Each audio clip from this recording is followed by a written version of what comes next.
Today, we are diving deep into the biblical story of Queen Jezebel. Now, this is one of those stories that's just packed with power, corruption, and defiance. But as you'll see, the source material argues this isn't just ancient history. It's actually meant to be a kind of cultural and spiritual warning, even for us today. I mean, think about that. Her story was so intense, her actions so extreme, that her very name became a cautionary tale. She was a queen who went head-to-head with God, who ruled through pure deception, and who left behind a legacy of idolatry and bloodshed that would literally echo through time. So, here's how we're going to break this down. First, we'll get into the history, who Jezebel really was, and the incredible showdown she had with the prophet Elijah. Then we'll pivot and look at how her story is interpreted today as a pattern of behavior, something called the Jezebel spirit, which, as some argue, is still incredibly relevant. All right, let's jump right into the story itself. Who exactly was this Queen Jezebel, and how on earth did her arrival manage to so radically change an entire kingdom?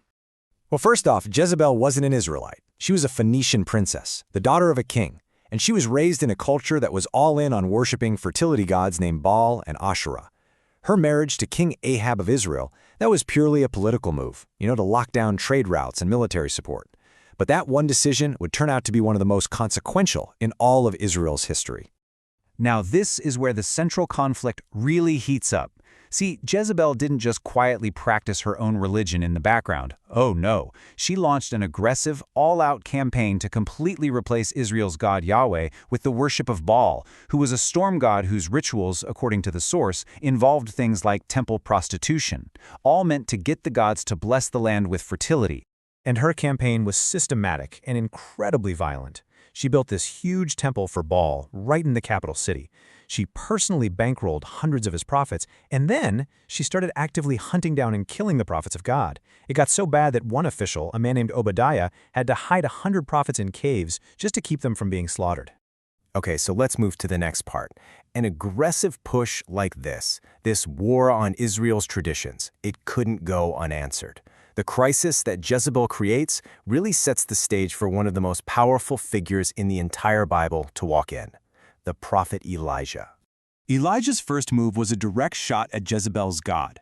Since Baal was supposed to be the god of storms and rain, Elijah declares a drought in the name of the Lord. And for 3.5 years, not a drop of rain falls. Baal was totally powerless. This all leads to this legendary showdown on Mount Carmel, where Elijah lays down a challenge. 2 altars, 1 sacrifice each. The God who answers with fire, he is the one true God. And this number just perfectly illustrates the stakes. I mean, can you imagine the sheer audacity of this moment? This was not an even match. It was one man, Elijah, standing completely alone against 450 prophets of Baal, and all of them were backed by the full power and authority of Queen Jezebel. So for hours, these prophets of Baal are dancing, they're chanting, they're even cutting themselves, working themselves into a frenzy, and nothing. Crickets. And Elijah, just overflowing with confidence, starts openly mocking them. Shout louder! Maybe he's on vacation, or maybe he's just asleep. His taunts just perfectly highlight the absolute silence from their side. And then it's Elijah's turn. He has his altar drenched in water 3 times just to make the miracle completely undeniable. He says a simple, quiet prayer, and boom, fire falls from heaven and consumes everything. The sacrifice, the wood, the stones, even the water in the trench. The people just fall on their faces and cry out, "The Lord, He is God."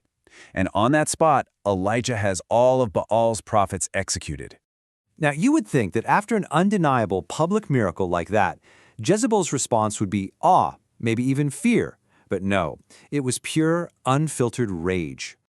As soon as she hears what happened on Mount Carmel, she doesn't question her beliefs for a second. She doubles down. She sends a messenger directly to Elijah with a chilling death threat, swearing an oath that he'll be a dead man within 24 hours. Her defiance, even in the face of overwhelming proof, is just absolute.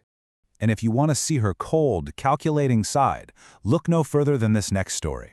Her husband, King Ahab, is pouting because a man named Naboth refuses to sell him his family vineyard, which was actually forbidden by Israelite law.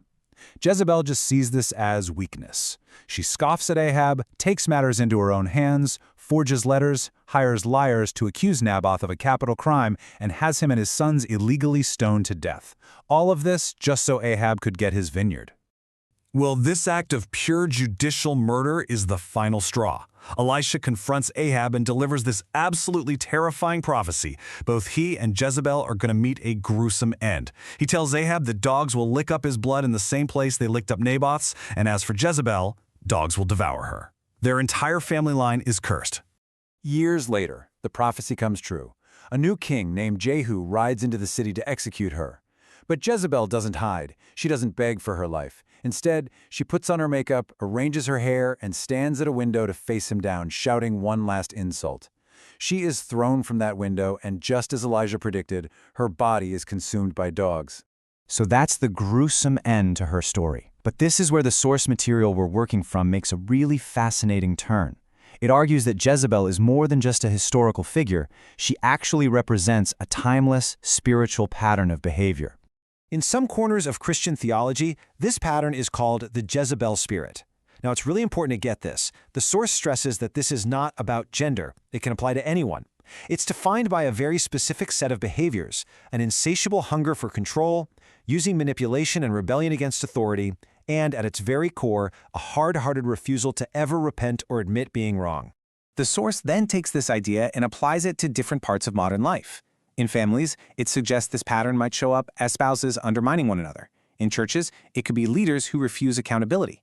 And in broader culture and government, it sees this pattern in media that twists the truth for a narrative or in leaders who rule through deception. But the source makes another absolutely critical point here.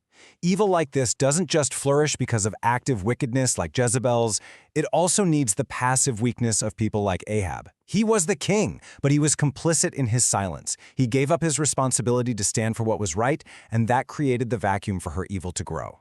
So, after all that, what are we supposed to take away from this? Well, the story of Jezebel is way more than just an ancient tale. It's a powerful case study in how power corrupts when it's totally cut off from truth. It shows us the danger of compromise, like we saw in Ahab, and the devastating consequences of abandoning your principles. At the end of the day, it's about a timeless battle between human pride and a higher authority, a fight that is still incredibly relevant. And ultimately, the source frames this whole story as both a warning and a choice for us. It asks us to look at our own world, in our culture, our institutions, even in ourselves, and it leaves us with a pretty powerful question. Will you be someone who courageously stands for truth even when it's hard, or will you just silently bow to the pressures and the popular ideas of your day?